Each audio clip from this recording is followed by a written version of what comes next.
Salams and welcome. Thank you for joining me in the Quran Summaries by Maulana Sayyid Abul Ala Maududi Rah'ma'tul'laah in his wonderful book, the Tafhim al-Quran, the meaning of the Quran. And today we are busy looking at the summary of chapter number 84, Surah Al-Inshiqaaq, the splitting. All right. A'udhu billahi minash shaitanir rajeem. Bismillahir rahmanir rahim. The name of the surah is derived from the word Inshiqaaq. Inshiqaaq in the first verse. Inshiqaaq is infinitive, which means to split asunder, thereby implying that it is the surah in which mention has been made of the splitting asunder of the heavens, the period of revelation. This is one of the earliest chapters to be revealed in Mecca. The internal evidence of its subject matter indicates that persecution of the Muslims had not yet started. However, the message of the Quran was being openly repudiated at Mecca, and the people were refusing to acknowledge that something like the resurrection would ever take place, when they would have to appear before God to give an account of their life on the planet Earth. Right, let's look at this theme and subject matter of this chapter. The main focus, the theme, is on the reality or the doctrine of the resurrection, life after death, and the doctrine of the hereafter, the doctrine of the day of accountability, the day of judgment. In the first 5 verses, not only have the state of resurrection been described clearly and vividly, but an argument of its being true and absolutely certain with the guarantee have also been given. It has been stated that the heavens on that day will split asunder, and the earth will be spread out plain and smooth. All the mountains will be destroyed. Mount Everest will be made into powder, Himalaya into powder, the Andes into powder, Kilimanjaro into powder. The entire earth, all the skyscrapers will be reduced to rubble. Everything will be turned to dust, and the earth will throw out whatever is inside the earth. So the earth will start shooting out all the bodies. The dead people will come back to life. The mass graves, people who have been tortured, the secret killings of people, the serial murderers who raped and killed women and hid them in secret graves. All of those people will be shooting out of the earth, because the earth will now give out all of these things as evidence of the crimes that people did, whether crimes in warfare, the mass graves, in torture camps, and all of those type of things. All the secrets of the earth will be revealed on that day. So then the entire earth will be completely empty. The argument given for it is that such will be the command of their Lord from the heavens and the earth, since both are His creation. The earth belongs to the Creator Supreme, the heaven belongs to the Creator Supreme, and the heavens and the earth cannot disobey the command of the Creator Supreme. They'll have to do what He tells them to do. For them, the only right and proper course is that they should obey the command of their God, of their Lord and Creator, because at the time in the primordial era, when God in His mercy offered the trust to the heavens and the earth, and the trust is this thing about the free will, and the heavens refused it, the earth refused it, even the mountains refused it, to say, no, this trust, this burden of responsibility is too great.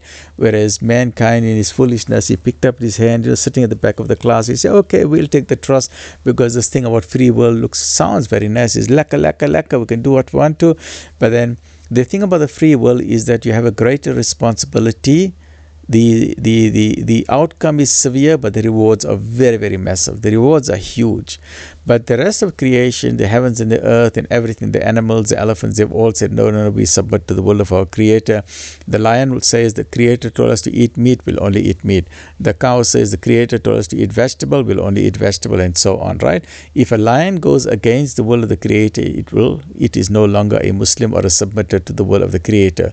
So in this case, the heavens and the earth have been created, and they chose that they will submit their will to the Creator Supreme. So whatever the Creator tells them, they will obey it without asking any questions, right? Then in verses 6 to 19, it has been said that whether man is conscious of this fact or not, he or she, any human being in any case, is moving without any doubt involuntarily to the destination when he or she will appear and stand before the Creator Supreme. Think of yourself as going down a river. and all you've got is a small little boat or a little raft, and you've got a small an oar for rowing, and as you're going down this river, the rapids are starting now. The river is becoming more violent. The river is becoming more strong. The currents are so powerful that the river is now pulling you. You no longer have to use your oar to start rowing in the river. You got no control. That river is now pulling you. Now you're coming to the dangerous rapids, and just in front of you is a huge, massive waterfall. Now there's no ways, it is not possible for you as a simple human being to fight the power and force of that river. You cannot go against the river to say, okay, I want to now start going reverse. You cannot do that. Even many ships or boats cannot deal with a power motor. Once you come into that force of the waterfall, when you're at the edge of that waterfall, you cannot go backwards. You're going to go over that waterfall. This is what the theme is saying in this chapter of the Quran, that human beings are like that little boat just at the tip of that waterfall. You're going to stand in front of the Creator whether you like it or not. You're going to die whether you like it or not. You're going to be brought back to life whether you like it or not. And you're going to stand in front of your Creator whether you like it or not. Whether you believe in God or you don't believe in God, it does not matter. You are on that river. Time is dragging you. You can't go backwards in time. You cannot pause time. That time is a treadmill. We are all on that treadmill, right? We are all on that time with a treadmill, and yet that treadmill is shooting us. It's pulling us right through, and there's nothing we can do about it. It's an absolute guarantee that every single human being will stand in front of the Creator Supreme, right? That is an absolute guarantee. So in the first 5 verses, not only have the state of resurrection been described vividly, but an argument has been presented of its being true and certain. It has been stated that the heavens on that day will split asunder, the earth will be spread out plain and smooth, and it will completely empty everything from within. The argument given for it that such will be the command of the Lord for the heavens and the earth, since both are His creation, they cannot dare disobey His command.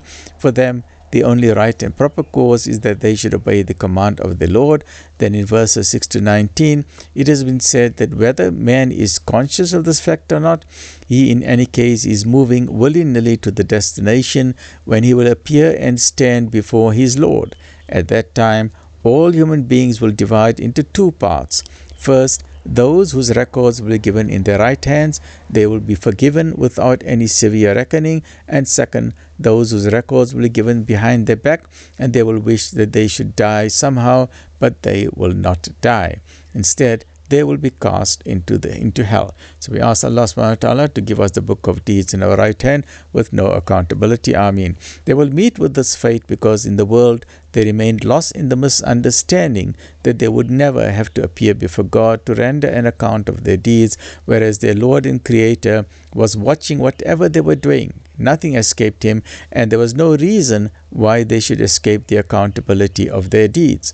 They are moving gradually from the life of the world to the meting out of rewards and punishments in the hereafter was as certain and as guaranteed as the appearance of twilight after sunset, the coming of the night after the day, and as guaranteed as the returning of men and animals to their respective abodes at night, and the growing of the crescent into the full moon, so it is as guaranteed as the water cycle. In conclusion, the disbelievers who repudiate the Quran, instead of bowing down to God when they hear the Quran, have been forewarned of a grievous punishment, and the good news of infinite and limitless rewards have been given to the believers and the righteous and the pious people. That brings us to the end of chapter number 84. Stay well, look after yourself. Alhamdulillah Rabbil Alamin.